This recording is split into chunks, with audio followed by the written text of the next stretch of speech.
One summer day in 2013, when she returned home for the summer, Olivia Hassler almost lost her will to live.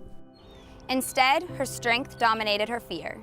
Today, she hopes her story will help other women not be afraid. Growing up, Olivia was a happy girl who loved sports almost as much as she adored her family. The Hasslers have always been a close-knit family, but at one point, Olivia let a possessive high school relationship divide them. I thought, I was in love with him and I was kind of in a blinded state. So I had just begun to feel like they were really turning on me and they didn't understand me, but they were just trying to do what was best for me. Olivia continued on with her relationship until one car ride that changed her life. I had driven him home and he had just taken his hand and shoved my face into the window of my car. I wanted to get all my things from his house, so I tried to do it when he wasn't there. When Olivia arrived, he was waiting for her in his basement. That's when he started punching me and kicking me. I had decided that I was gonna run, so I ran to the storm cellar.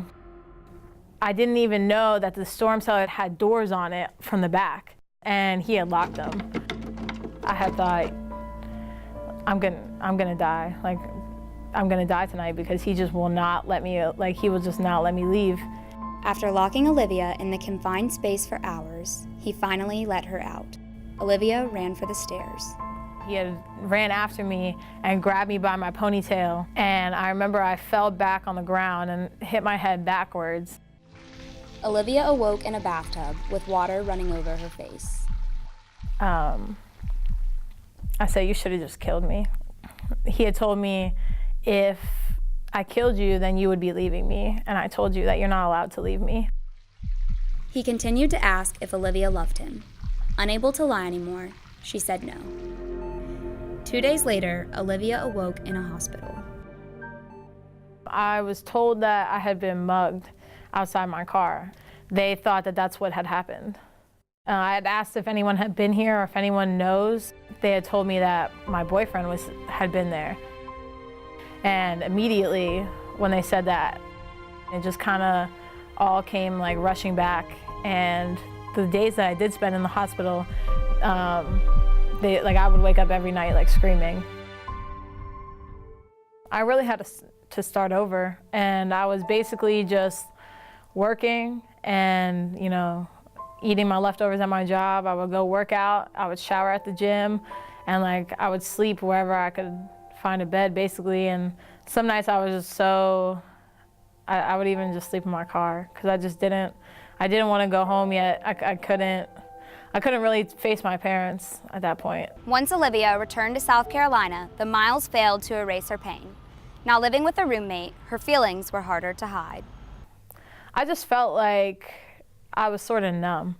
My roommate had noticed it and kind of asked me what was up.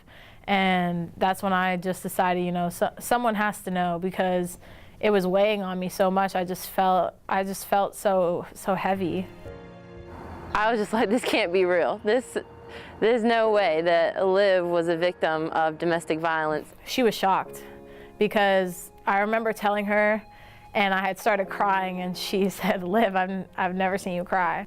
I just decided I needed to tell my parents because my parents deserved to know.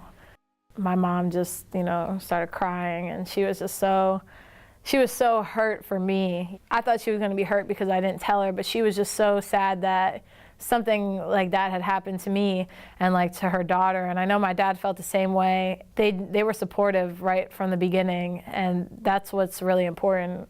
Almost a year after the incident occurred, Olivia found her closure in another way. South Carolina's athletic department not only provided Olivia with security, but also helped her through the coping process. Dr. Kendra Ogletree-Kuzak, a psychologist in the university's athletic department, helped Olivia find ways to overcome her past. I had gone to the Mayor's Walk Against Domestic Violence in October, and this woman had gotten up and sort of given a short story on what she had went through. So I had spoken to our team psychologist, Dr. Kuzak, and I said, that would be really cool. I would really like to do that on campus, and to have a female outside of the situation that really knew my story and really knew me and just believed in what I wanted to do was just so just so powerful, and she really just gave me all the strength to want to speak out. I decided to share this with you from the beginning because I feel individuals look at me and would never know that I had been through something like this. Although she played an instrumental role in helping Olivia find closure, she never got to witness it. Dr. Kendra Ogletree-Kuzak unexpectedly passed away before Olivia's first speaking event. Now, Olivia wears this necklace as a symbol of what she's overcome. I could tell my story to one person, I can tell my story to 5 people, I could tell it to, a whole stadium, and it doesn't make a difference. It's just telling it and just reaching one person, and that people that hear it are gonna feel empowered from it, and that's really just the best feeling.